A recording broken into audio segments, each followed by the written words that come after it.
کې نوکری کوي مزدوري کوي هغه انسان چې د خپل مالک خوا وربده کوي پریشان کی ظاهر کی هغه کارخانه هغه مالک هغه به یو رعب ورته کې ډېر صابر انسان وي بیا به معاف کی صابر انسان وي مګر درې واره نه معافوي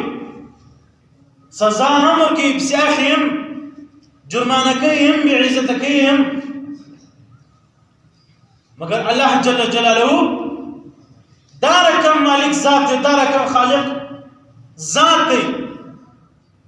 الله جل جلاله یک کم انسان گر عمر زما په خلاف شرک تیر کی یا په داسې ګناهونو کې تیر کی چې هغه له وجه خدای نبی علیه السلام امت وځي یا زما له رحمت نظر